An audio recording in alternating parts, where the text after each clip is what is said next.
pick and prevail in your fantasy football league with the help of our starting lineup. At host to quarterback the show, we have Nick Giacobbe. Up next, a dual threat in Dynasty and Daily Fantasy, we have Cody Repass. And finally, working the waiver wire, we have Nick Cap. These are your playmakers that will provide you with sleepers, breakouts, and busts to help you achieve fantasy glory. This is the PrimeTime Fantasy Podcast.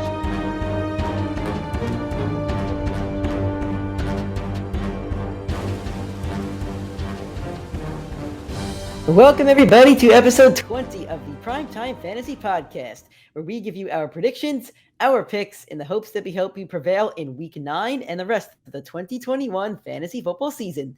I am your host, Nick Giacobbe, and joining me is Nick Cap. Nick, how are we feeling heading into Week 9? My God, did we get hit with a ton of freaking random news today. We got a lot in for you today and a lot of updates for, our rosters. Also, we got a fun matchup, me and you this week. And we do. In our league, so. It's basically a loser leaves town game. I think we're both 3 and 5. Are you 3 and 5? Yeah, we're both 3 and 5. Yeah, it's probably a loser leaves town game. Just to be clear, Nick was complaining about his points against a few weeks ago. I have lapped him pretty badly. I got to get the number right here because I think I'm I might be like 50, 100 points more at this point.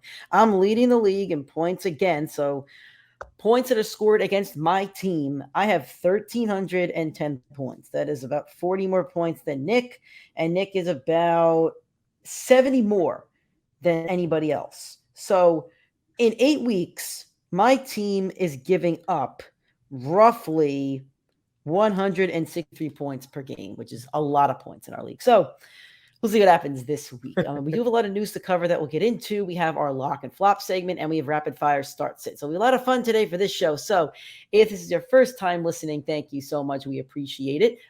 We do this show every Tuesday, every Friday, and every Sunday. For the Tuesday, Friday shows, the audio can be found on Spotify, Apple Podcasts, Stitcher, Google Podcasts, basically anywhere where you can find your podcast, you can find the PrimeTime Fantasy Podcast. If you are on iTunes, please give us a 5-star rating and a review.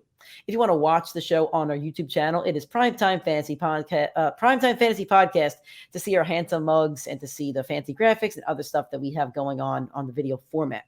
For the Sunday show, the time does fluctuate. It's usually 11 o'clock. We've been doing 11:30 as of late, so just kind of listen to the show and follow our social media channels for updates on that. But we're going to do 11:30 this week, 11:30 a.m. Eastern time. We're going to give you injury updates for the 1 o'clock games, who's active, who's inactive. We're going to run through each game, give you some start sits. And the best part is we're going to answer your questions. We want to answer all of your questions. So if you have a question for us, join the live stream Sunday, 11:30 a.m. Eastern time on our YouTube, Facebook, and Twitter. If you want to follow us on social media, and please do, the Instagram, TikTok, and Twitter is PrimeTimeFFPod. The Facebook and YouTube is PrimeTime Fantasy Podcast. Okay, we have a lot of injury updates to get into, Nick. So just to be clear, we are recording the show on Wednesday, October 3rd. So this is all the injury updates that we could give as of Wednesday. I know the show comes out on Fridays. We don't have the Thursday updates. But this is as of Wednesday, October 3rd.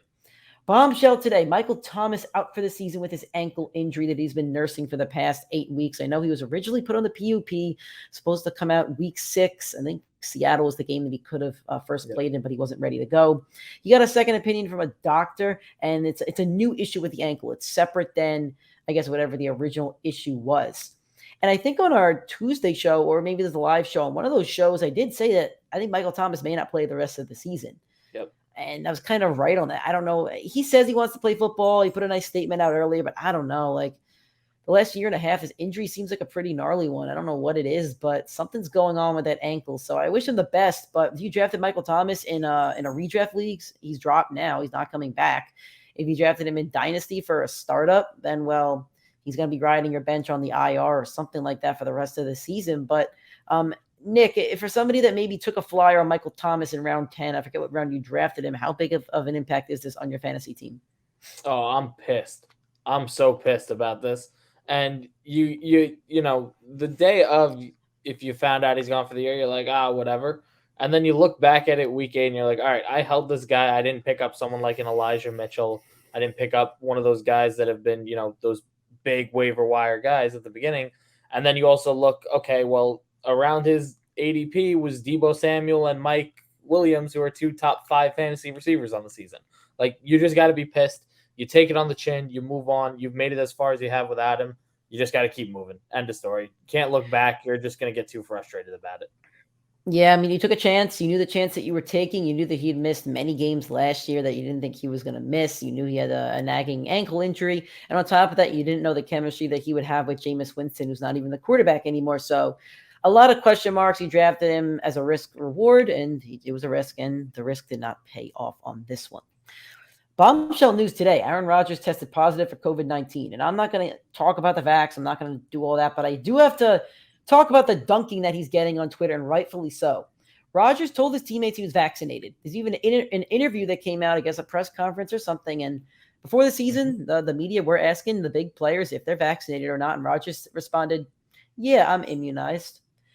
He's not vaccinated, apparently. He tried to do alternative routes with antibodies or something like that. He tried to get around the vaccination by loading his body up with antibodies and challenged the NFL through the NFLPA with that. And I think they rejected it. So Rodgers is now out for the Kansas City game. He can now return on Saturday, November 13th. I don't know who they're facing, but he wouldn't be able to practice or anything until that Saturday. There's no practice. You're flying out at that point. So he could play in week 10. But he's definitely not eligible. I mean, he would have no practice that week. And we also don't know what his health is, obviously, from COVID. We don't know if he's having serious symptoms or anything. But let's talk about this week, Nick. If you have Aaron Rodgers, how is this affecting your fantasy team? Whether you have Rodgers, Davante Adams, Aaron Jones, probably the only fantasy relevant Packers that you would even start. I mean, Davante's going to have the biggest test of his, career so far, because the whole thing about Davante was, Allen Robinson has typically put up numbers regardless of quarterback. DeAndre Hopkins the same. And this is Adams' real first shot to prove himself without Rodgers, and I think he will. I just think that, the touchdown ceiling really is not as high as it was, even in a favorable matchup with Kansas City's secondary. I mean, it's a good question to have. Davante's going to put up stats. He's going to get double-digit targets because I assume they're just going to be pounding it to him. I would have assumed it would have been him, Tonyan, and Rodgers and Aaron Jones moving the ball, but no Tonyan there now, so it's just going to be Jones and Davante Adams. Can they hang with Kansas City? Probably not. They're probably not winning this game. But, they're going to put up fantasy numbers. They're going to put up garbage time numbers against a team that has struggled to stop good offenses. And outside of Rodgers, the team still looks viable, still looks like a good offense without him. So we'll see how good Jordan Love really is. But, I mean, I'm still playing both. I'm not debating that. Yeah, big test for Jordan Love, and what a break for the Chiefs, who haven't had the best stroke of luck the last few weeks. And the Packers don't have a good defense, so this could be one where the Chiefs dominate. I don't know, but Aaron Jones is going to get a monster workload. I think A.J. Dillon's also playable now because they won't want to overwork Jones, so A.J. Dillon's going to get some work. Davante Adams, like you said, I don't know how effective he's going to be, but you probably got to play him since he is Davante Adams. All right, we got hit with some big news today. Fun day to record. Odell Beckham Jr. was apparently ready to practice, and he was told that he was excused from practice and essentially, quote unquote, not on the team. Kevin Stefanski basically put him in timeout and said, don't come to practice. A potential buyout could be in play here. He could be released and signed with another team. He's definitely not playable this week. I don't know if he's going to be practicing, but there's something there that we're not being told that'll probably come out in the next few weeks. So he is riding. He was going to ride my bench no matter what in both of my leagues, but he is definitely on my bench. You've had some strong thoughts about OBJ, Nick. What do you make of this news? I mean, my strong thoughts are on Baker, and I'm happy. I'm hoping he gets out of there. I really do. This guy's career has been in danger ever since. Not even from a health perspective, I've already said it numerous times on the show. But I mean, statistically, he's been a nightmare, and not in the good way since he's had Baker at quarterback. The early rumors are Raiders, Saints, Green Bay as 3 possible destinations. I mean, there you go. There's 3 quarterbacks. Not so much New Orleans with Taysom Hill, but I mean, there's 3 teams with 3 situations that look a lot better than what they got going on in Cleveland right now. So Odell's outlook, if the team buys him out, it's a good outlook. I'd hold on to him now. I was willing to cut him yesterday when they didn't trade him. What do you think is the most fantasy friendly team? What's the most fantasy friendly team he could go to right now? If you could put him on any team. I mean, if I could put him on any team, probably. You can't say the Jets. I wasn't going to say the Jets. I don't know, but I think the Raiders would be a very good fit. I think with Ruggs not there now, he's going to be the outside playmaker. Those receivers there always find a way to get open deep, and Derek Carr does no problem with it. I actually think if he had Winston, it would have been such a great fit because Winston would have just aired it out every time you saw Odell with a sliver of hope, and Odell gets a sliver of hope 50% of the routes that he runs. I think that would have been the best outlook, but I would like to see a fitting with Derek Carr. I think that's a good move for both teams, for both sides. I don't want him to go to Green Bay because I can't stand Green Bay, but Green Bay would probably be a pretty good situation. Kansas City's probably too loaded. I'm trying to think of anywhere else. Maybe, the Bills have a pretty good receiver core too. I'm just kind of, I don't know. I feel like the Ravens would be fun. If he found his way to Baltimore in the division, Lamar Jackson, who could throw the ball. We've seen him throw it to Hollywood Brown. You put him over there, that'd be a fun team. So I think that one would be a lot of fun. I don't know how much you'd want to see this, but honestly, Russell Wilson in Seattle. I would love it. I don't think it'll happen because Pete Carroll's a bum, but I think he needs a strong veteran leadership or an extremely talented quarterback. And I think, outside of Tampa, Green Bay, and Seattle, those are three veterans that are still elite quarterbacks. Yep. So I think he'd thrive with any of them. Deep ball thrower in the league. So yeah. Christian McCaffrey's coming off of IR. However, Matt Rule said, again, this is Wednesday, that he was pretty limited in practice today, and we'll see how he looks on Thursday. Not really much to delve into. We won't know until Friday. It's something we can more so talk about on our Sunday morning show, but wanted to update you guys on that. If McCaffrey is playing, he's in your lineups. If he's not playing, Chuba Hubbard's in your lineup. Yep. Dak Prescott had a good I think he's limited in practice today, but it wasn't a full practice or something like that, whatever I was reading. But I believe the report that I read was that if today was a full practice, Dak would have been a full participant. So it wasn't a full practice. So he will be a full participant tomorrow, I believe, on Thursday. So Dak looks ready to go against the Cowboys. Michael Gallup also is probable to return. I don't know if he practiced today. I've seen him looking away. It's my dog. I'm here. Anyway, Michael Gallup, I don't want him to pee. I don't think he has to pee, but he has a spot that he's done it before. Michael Gallup's probable to return. I wouldn't start him in your fantasy lineup, though. But again, we're just reporting any injury news. Would you start Gallup this week, Nick, if he does return? The problem is you haven't seen Gallup with the lineup other than week one. And week one, all three of them had a pretty good week even before he got hurt, and the other two did fine. So you're pretty much playing them as you would have if he was playing and as he wasn't. So no much effect. Kyler Murray and DeAndre Hopkins both did not practice on Wednesday. Hopkins probably just a rest day. He's a little banged up on Thursday, but he doesn't miss games. As for Kyler Murray and that ankle injury, he did miss today, but Cliff Kingsbury sticking to that day-to-day mindset. He said that Kyler doesn't need to practice to actually play on Sunday. So it sounds like Kyler could not practice the whole week and still suit up on Sunday, and Kingsbury's okay with that, and Kyler wants to play. So again, something that we have to monitor. As for James Robinson, he took a quote-unquote big step on Tuesday. I don't know what that means. Maybe it's a literal big step with his heel. So it sounds like he's going to be questionable for Sunday against the Bills. If he's playing, you probably have to play him. Carlos Hyde, if he's the starter, maybe you have to play him. I don't know, but that's that. Darren Waller is back at practice on Wednesday, so good for those that have him as their starting tight end. He should be locked and loaded to play this week as Derek Carr's favorite target. Now we have a lot of injury news from the New York Giants. I don't know what my dog's doing right now. He looks very confused.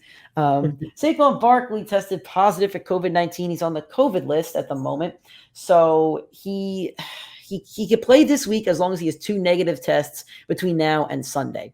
It was a rapid test that he tested positive for, and I think 13 Giants tested positive on the rapid test. So they're waiting for the PCR to come back tonight. He was expected to return this week. Barkley's vaxxed, as I just said, and he is dealing with an ankle injury. So we don't know. We'll find out on Friday. But again, you're playing whatever Giants running back starts. Yep. Kenny Golladay did not practice on Wednesday, but Joe Judge will not rule him out for this week. Kadarius Toney had a limited practice after getting his hand stepped on. I think he was bleeding pretty badly on Monday night, but he was limited. Sterling Shepard is out for a few weeks with a quad strain that he suffered on Monday night. They have the Raiders this week and then a bye, so maybe he could play after that week, but he's just been an injury-prone player for the last few years. Yep. When he's on the field, he gets fed by Daniel Jones. When he's not on the field, he's injured. AJ Green tested positive for COVID. No idea if he's vaccinated, but it does seem like if he's not vaccinated, he's missing this week. So, Nick, any comments on all that? Like, there's really nothing to talk about. We don't have much information, but if you have any comments, I'll give you the floor here. No, just check back in on Sunday, everybody, if you want more updates, because there's so many days between now and then where stuff's going to get updated. Yeah. All righty. We are now going to get into lock or flop. I'm going to tell you which of these players that you should have locked into your lineups and which of these players we think are going to be the biggest flop on the week. So we're going to start off with the quarterbacks and our locks.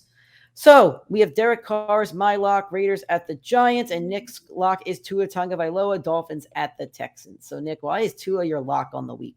And just to be clear, a lock means that they're going to finish, usually for quarterbacks, top 10 quarterback, and depending on the position. So we think that these guys will be top 10 quarterbacks on the week. So Nick, why is Tua your lock for the week? So Tua, everybody knows by now, I don't think Tua should be started most weeks. He's a typical streaming quarterback at this point. I thought that the Dolphins would have already acquired Deshaun Watson by now. Thankfully, they haven't, because I do not want to see him and Josh Allen twice a year. But I would love it, though. I love the Dolphins. I'm a big Dolphins guy. So I would have had a Watson jersey on this show if he got traded. Yeah, you would. Yeah, I know you would have. But all right, so Tua's big matchups over the past over this season. His two biggest games were against Jacksonville and Atlanta. What's the commonality? Two terrible defenses, two good game scripts for the Dolphins. That's exactly what I think Tua gets here. He gets an opportunity. Bad defense and good game script for him. In those two games, he combined for over 600 yards and 3 touchdowns apiece.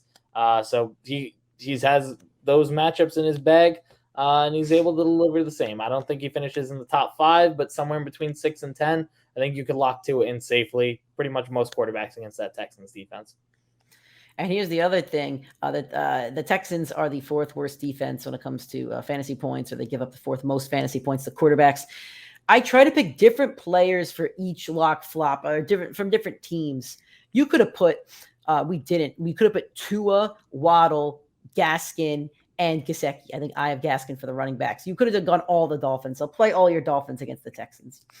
For me, it's Derek Carr. He's been a top 10. He's ranked 15th right now, but he did just have his bye.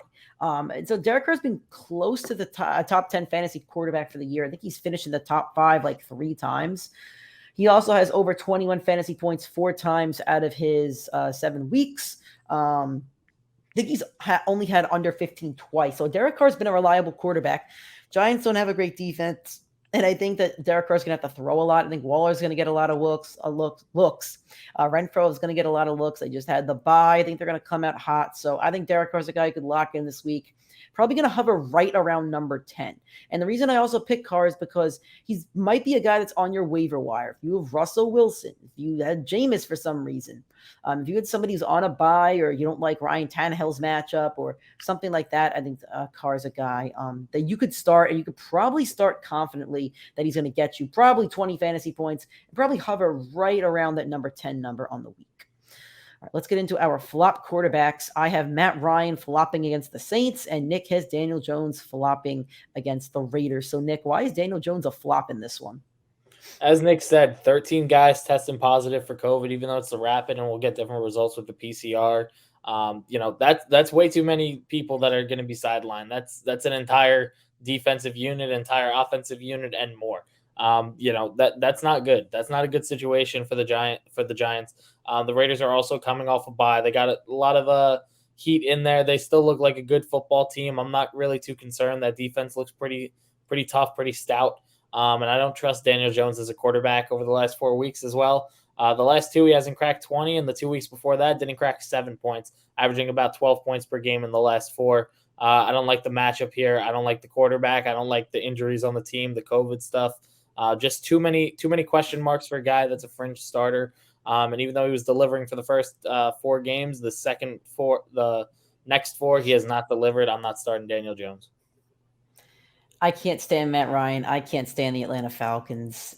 Matt Ryan, he only has over 21 fantasy points once in I forget if they had their bye. I think they did 7. So in 7 weeks, he only has over 21 fantasy points once. He has under 20 points 5 out of those 7. That's horrible. That's horrible. Matt Ryan hasn't even been a top 15 fantasy quarterback this year.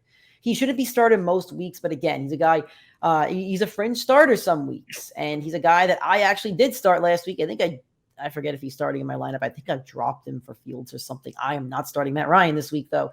Saints defense is pretty tough, mostly against the run, but Calvin Ridley's out. It just doesn't seem like the offense is clicking at all. I'm out on Matt Ryan for the rest of the season, so he's a flop for me this week. So let's go to the running backs and our running back locks of the week. I have Myles Gaskin, Nick against the not the Jaguars and Seahawks, as the graphic says. Whoops, for both of them, apparently. Nick forgot to switch the graphics. That's okay. That was from last week. We had James Robinson and Alex Collins. Myles Gaskin is facing the Houston Texans, and Chase Edmonds is facing the San Francisco 49ers. So, Nick, why is Chase Edmonds for you a lock on the week? So I've been down on Edmonds all year, and he even struggled against the 49ers the first time they played, but that was before Kyler's ankle injury. When Kyler's not running and not mobile, he's being a check down guy, and that's where Chase Edmonds thrives. They're going to have to rely a lot more on those short passes, and, we already heard A.J. Green has COVID, possibly missing this game. Chase Edmonds is going to be the short reception guy. He's going to be a leader on this team in that way, and they're going to need him to deliver to make sure that they don't lose back-to-back games, especially knowing Kyler might not practice the whole week. He's not going to be as mobile. He's going to be running that check down play, and Chase Edmonds is the biggest benefactor of that. I think Edmonds should easily have a top 10 to 15 week with no problem in this matchup. The Houston Texans have given up the 6th most fantasy points to running backs. I know Myles Gaskin has been streaky, but I think this is a game that the Dolphins, can't speak. If Jared Goff was on the Dolphins, that'd be hilarious. The Dolphins. That would be a T-shirt with Barstool or something like that. So Myles Gaskin's a guy that's been very streaky this season. He was very close to being dropped, I think, in many leagues. And then he's had like 2 or 3 weeks where he's had over 20 fantasy points. And I think this is another week where he's going to have over 20 fantasy points. The top running backs are not producing. Dalvin Cook's not producing. Antonio Gibson's not producing. McCaffrey is injured. Kamara's been solid, but, he hasn't been the best. Nick Chubb's pretty much been a dud. Aaron Jones has been on and off. Taylor's been pretty solid since like week 2 or 3. Najee's been phenomenal. Cordell Patterson's shocking people, but like the top running backs are not producing.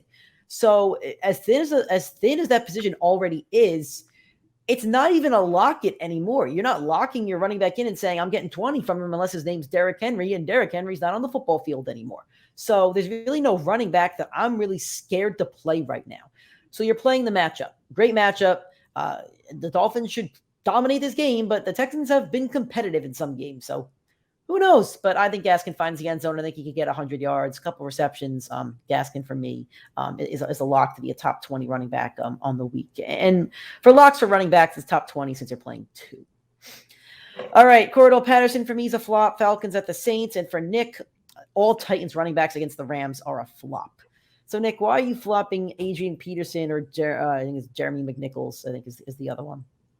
Yeah, I mean, look, Jeremy McNichols has had a total of, take your guess, 7 touches on the year. That's how many times they ran the ball with him. Adrian Peterson has not seen a football field all year. I'm not trusting either one of them to go into the Rams, who just acquired Von Miller and also have Aaron Donald on that defensive line, and go put up numbers. I think they also go down pretty early, and they're passing most of the game. If I'm trusting either of the two, I am actually playing Jeremy McNichols because of a couple bye weeks and a ton of injuries that I'm dealing with. But if you do not have to, do not play them. Do not. I don't think either of them will be able to deliver a top 30 performance. And if they do, they're probably riding your bench anyway, and you're just banking on which one's going to be the guy. And I'd feel more comfortable saying, okay, Jeremy McNichols went up and put 12 points against the Rams the first game without Derrick Henry, and I sat him for it. That's fine. His only good game so far as well for people that do want to play him is against the Jets. And guess what the Jets are not? That Rams defense. That is not what they are. The Jets have given up, I have the list right here on Fantasy Pros. The Jets have given up the most fantasy points to running backs. They're averaging 27.2 for running backs. But I am not playing Cordell Patterson because my strategy with lock flop every week is to pick the running back facing the Saints. I said it last week with Leonard Fournette, who's bad. I think he had 3 straight weeks of 20-plus fantasy points. He was a dud. He only had 7. The Saints, I think they held Alex Collins to like 2. The Saints front 7 is legit. I don't want to play any running back against them. Not now that Derrick Henry's out, he might have been the only one. I would play Jonathan Taylor, but it's like I don't really want to. I don't want to face that Saints defense with a running back. So, Cordell Patterson, I know he's been pretty solid. He could catch the ball, but again, I hate the Falcons. I cannot stand the Atlanta Falcons. I hate them. And the 49ers from a fantasy perspective. I don't want to play any of them. And the Browns are getting up there too. Oof. Oh yeah. No good. So, yeah, I'm benching Cordell Patterson because of that matchup. Or I think he's going to be a flop at least because of that matchup. All right, we have another Dolphin. I tried to avoid it, but we couldn't help it. I have Marquise Brown, Vikings at Ravens. Nick has Devontae Parker, Dolphins at Texans. So, Nick, talk about the Texans defense again. I mean, we don't need to say much about the Texans defense, but we're going to talk a little bit about Devontae. You gotta like the picture. I'll talk a little bit about the Vikings defense. The Vikings have given up the 6, 7, 8, 10th most fantasy points to wide receivers at the moment. An average of 24.4 fantasy points. Last week we just saw Cooper Rush light them up. Amari Cooper had 29 or 27 fantasy points depending on your league scoring system. CeeDee Lamb had 20. 2 stud receivers. So Marquise Hollywood Brown's been a steal at like round 10. I think he had that 1 week that was a bit of a dud when he dropped a couple touchdowns. And ever since then, he's been a guy you could trust in your flex spot. I know they weren't by last week, so that's not him. But Marquise Brown's going to come out. He's going to come out looking really, really good, I think. They just had that dud game against the Bengals right into the bye. This is a good get-right game for the Ravens. So I think Lamar has a great game, and I think Marquise Brown has a great game. Lock them both into your lineups with confidence. And obviously, you're playing Lamar if you drafted him. Just real quick on Devontae Parker before we move on. Devontae Parker, a lot of question marks with how crowded that offense has been between Gaskin, Gesicki, and Waddle. In the 5 games that Parker's played, he has not seen less than 7 targets. He's averaging 10. That's a good number for a wide receiver in what's considered a crowded offense. And he has not delivered. So why did you choose Parker over Waddle? I think both choose Waddle, but I didn't want 2 Dolphins in here, and we ended up with 3 Dolphins. So I picked Parker because, I think you can play both. I didn't, just pick one over the other. I just think Parker, a lot of people really are not starting, or a lot of people aren't really debating. I think Waddle's more of a must start at this point, but Parker hasn't seen less than 7 targets in a single game this year. He's going to keep seeing that workload. So, and against a very favorable matchup, he has a high touchdown probability, and that's all you can really ask for from a receiver: 7 targets and a good chance at a touchdown. That's a start every week. All right. And our flops, we have some interesting flops. I don't even have the video loaded yet. I am clicking the open button. All right. A.J. Brown is a flop. Titans at the Rams. Davante Adams is a flop. Packers at the Chiefs. If we're wrong on this, not going to be a good look for the podcast. So, again, my strategy with lock flop every week is who's facing Jalen Ramsey gets the flop for me. He gets the F because I don't want Jalen Ramsey.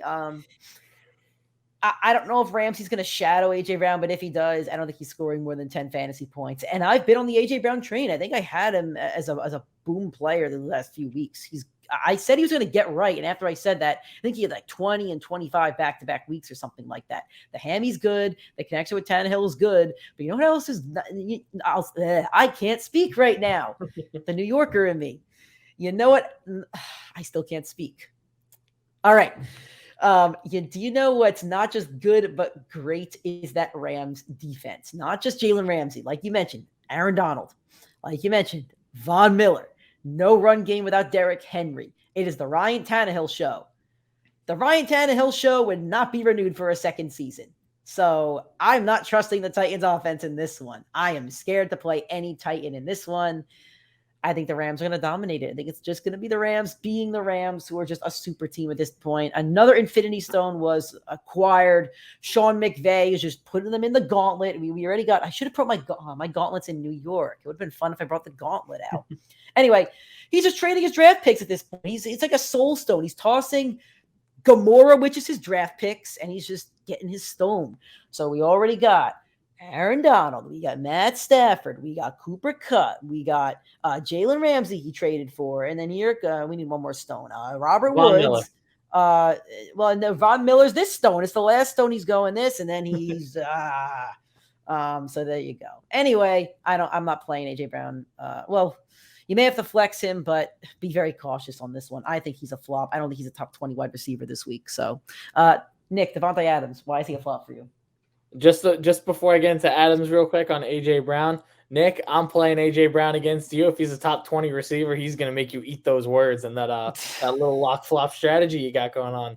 But I agree with you. I think you temporary expectations on AJ Brown. Same thing I think you have to do with Davante Adams this week. First game back from COVID. Most wide receivers coming back from COVID do not hit their expectation. And right now, according to ESPN, Davante Adams is projected the third most points out of any wide receiver. No Aaron Rodgers, game off of COVID. I'm sorry. I don't think he delivers a top 3 fantasy performance. Top 10, it's Davante Adams. He's a top 3 NFL receiver in this league with no questions asked. He can deliver that on a weekly basis. Do I think he delivers a top 3 performance this week? No. I think he's more of a product than Aaron Rodgers, than the individual player himself. And because of that, I just can't see him putting up those numbers. I think he has more of like an Allen Robinson type role, not this year, but in years past, where you're going to see double-digit targets and his points are going to come from that. But I just don't see too much of a red zone threat this week without Jordan Love there. I don't think Jordan Love's the guy. I think Davante Adams presents a ton of catches, ton of yards, no touchdown, and that keeps him outside the top 3, top 5, maybe just outside the top 10. All right. And here's the thing with these 2 receivers. We're not telling you not to play them. You probably have to. The talent is still there.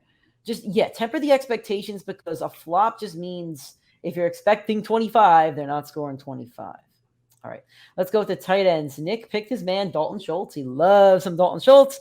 I picked Dallas Goedert, who I spoke pretty highly of. So, Nick, why is Dalton Schultz a lock for you this week?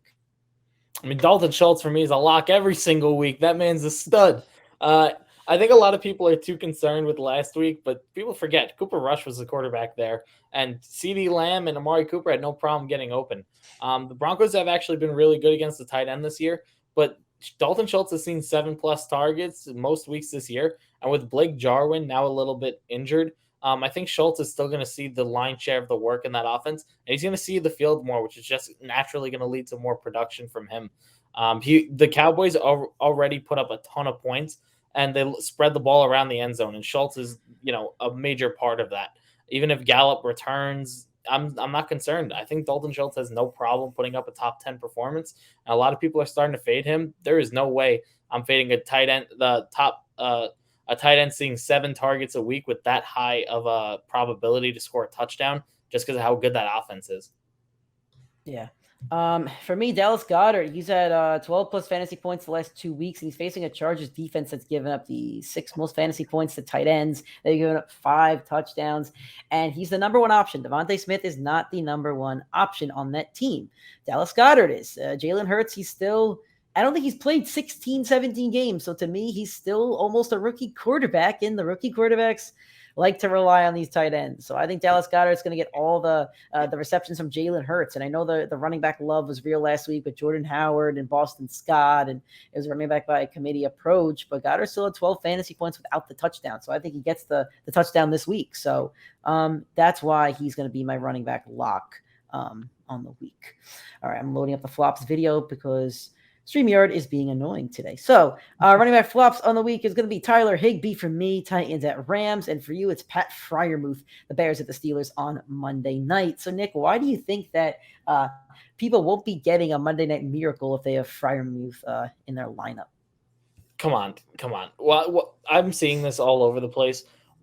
So we did not even think about Freiermuth as a top 10 waiver or top 5 waiver wire pickup this week. And I'm seeing way too many of the bigger shows saying Pat Freiermuth, top 3, top 5 pickup. Hell no. I am not relying on a Monday night miracle by a guy that's seen 7 targets twice this season with a rattled, shaky arm, noodle arm quarterback. This guy needs to find the end zone. And if he doesn't, every single week where he hasn't has been a major bust. I'm expecting for him another one of those, and on Monday night that he's going to be savior for the week? For me, when it comes to Tyler Higbee, first off, he's not really getting the target share that I would like. I know we had him as a little bit of a breakout this year, but it's the Cooper Kupp show over there. He's put up a bunch of stinkers. I think he is under 6 fantasy points, like 4 out of the 7 weeks or something like that. He only played 46 snaps. The Titans defense has been pretty stingy on tight ends. Only allowed 3 of them. And no player at the position has scored. For Michael Fabiano, I want to give him credit on this one because I was doing a little bit of research. So no player has scored more than 13.5 fantasy points against them.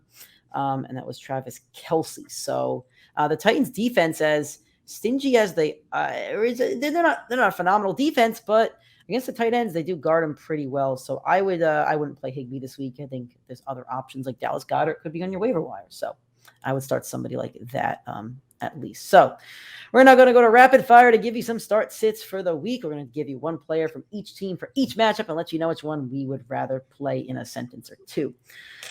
Browns and the Bengals, Tyler Boyd or Jarvis Landry? For me, I'm going to wait till I find out more on Odell's situation. If Odell's off the team and not playing this week, it's Jarvis Landry. I'll take the guaranteed wide receiver 1 versus the crowded receiving core. Tyler Boyd had 20 fantasy points last week. I don't remember what the target share was, but I'll take Tyler Boyd. I don't want to play any Browns right now. Maybe just Nick Chubb. I don't know Baker's status. I don't know. Landry's injured too. Landry didn't practice today, and it's Wednesday. So, yeah, I'm staying away from Browns. Noah Fant or your man Dalton Schultz? As I just said, I'm locking Dalton Schultz in, so I'm going to pick him right here over Noah Fant. Who are the Broncos facing? I don't remember. It's right there. They're facing the Cowboys.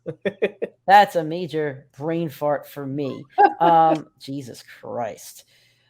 I was trying to find the matchup on Fantasy Pros and just see who has a better matchup lately, but yeah, I'm going to go with I'll go with Noah Fant.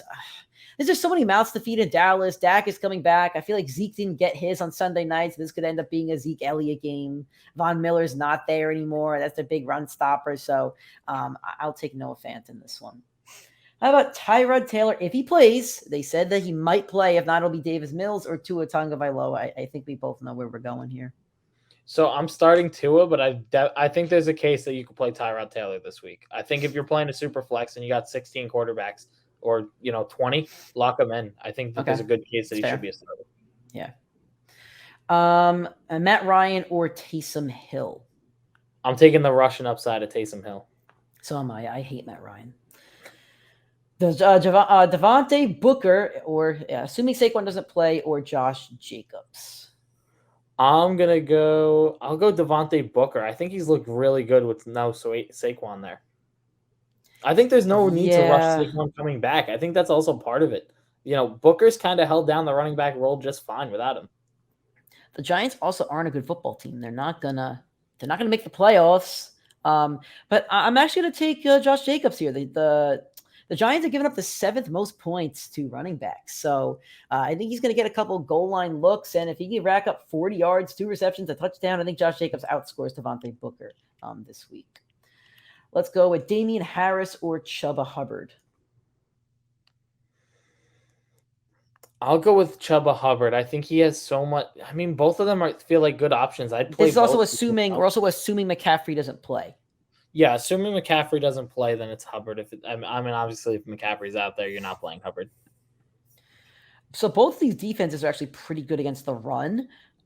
I'll take Damian Harris, though. I think he's the solidified running back 1. I think right now I would take Mac Jones over Sam Darnold, and I like what Belichick's doing. The Patriots are winning football games right now.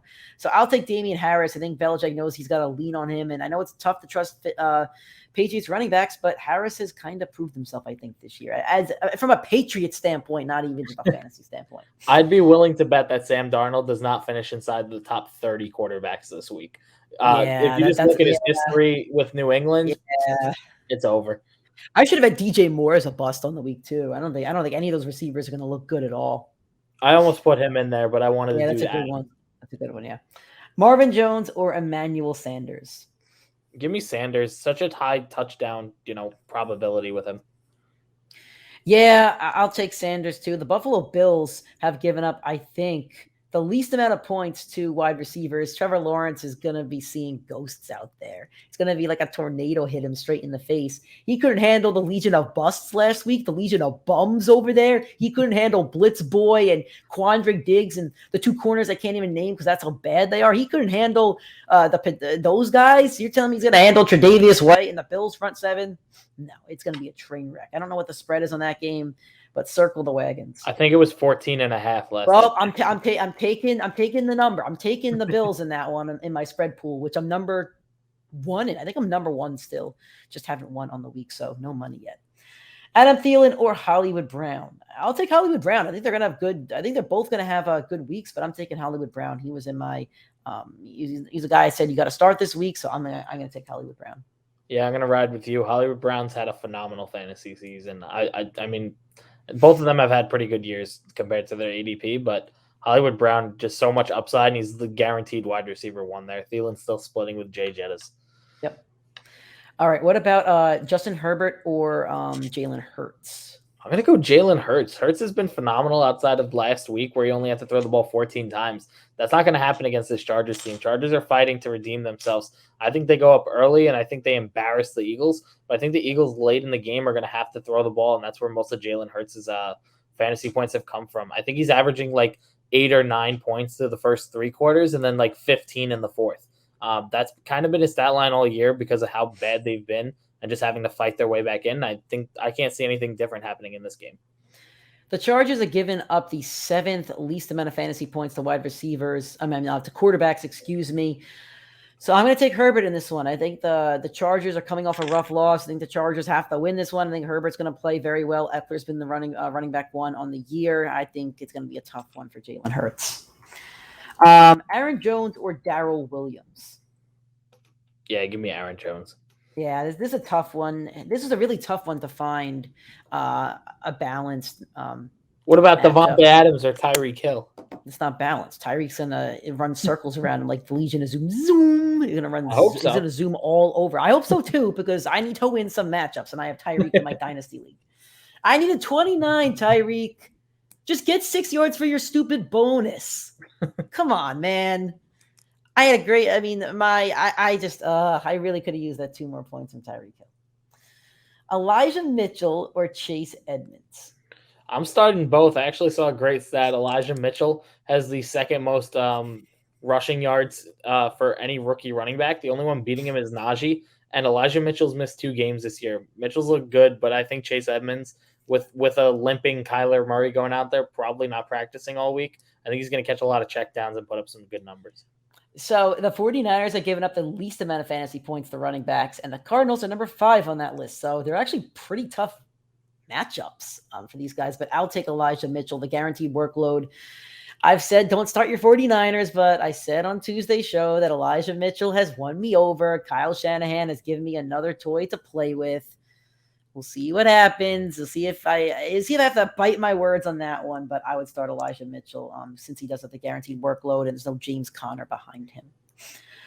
All right. Julio Jones, if he plays, because he doesn't like the play, or Robert Woods. You could even put A.J. Brown in there. Either one of those or Robert Woods. I'm taking Robert Woods because you know what? I don't care who Jalen Ramsey's matched up against. I just said don't start your Titans. Don't start your Titans. I'm taking Robert Woods, who's had 20 fantasy points and 15 back-to-back. He had another week where he scored 35. Cooper Kupp is the solidified number 1 every single week, but Woods is getting more work. So he's not going to have the season that I thought he would. Kupp's having the season that I thought Robert Woods would, but Woods is becoming a reliable option at your wide receiver too, so I'm going to take Woods. I'm going to go with Woods as well, but I actually think you can start Julio this week. Believe it or not, he's only missed 2 or 3 games this year. It feels like he's missed 7 of them. It feels like he's missed the entire year, but he's actually been playing. He just hasn't been playing up to the name Julio Jones. I think he could bounce back this week because they're going to be passing a lot in this game without those running backs. And the only Julio Jones game he's had is against Blitz Boy and then the company over there. Monday Night Football, Darnell Mooney or Chase Claypool? Claypool's been letting me down, but I'm still riding on him. He's my guy for the year. I'm still going to roll with him. Yeah, this is a pretty tough one. I don't know, man. Is Matt Nagy coaching? If That's a great question. Here's my response. If Matt Nagy coaches on Monday night, give me Claypool. If Matt Nagy does not coach, give me Darnell Mooney. That's what I'm going to stick to on this one. But that is Rapid Fire. That is our Rapid Fire Start Sit segment. Hopefully we helped you out with your lineups and helped answer some of your tough questions. And if we didn't, you will hear from us on Sunday, 11:30 a.m. Eastern Time, YouTube, Facebook, and Twitter. You can find us on Facebook, Primetime Fantasy Podcast, same as YouTube, Primetime Fantasy Podcast, and Twitter is PrimeTimeFFPod. We'll answer every single one of your questions from 11:30 on. We'll give you start sits. We'll give you injury updates and all that good fun. If you enjoyed this show, please let your friends know via social media, text, any way where you could share our links and subscribe. We appreciate that. Social media, Twitter, Instagram, Facebook is PrimetimeFFPod. Twitter, Instagram, TikTok, I should say. Facebook and YouTube is Primetime Fantasy Podcast. If you want to hear the audio version of this show on Tuesdays and on Fridays, you can listen to that on Spotify, iTunes, Google Podcasts, anywhere where you find your podcast. If you're on iTunes, a 5-star rating and a review is greatly appreciated.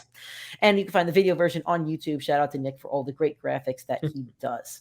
Alrighty, Nick, anything else you'd like to say before we get out of here for week 9? Nick, good luck. I'll see you Sunday. I'll see you on Sunday, my friend. Talk soon. Best of luck in your matchups.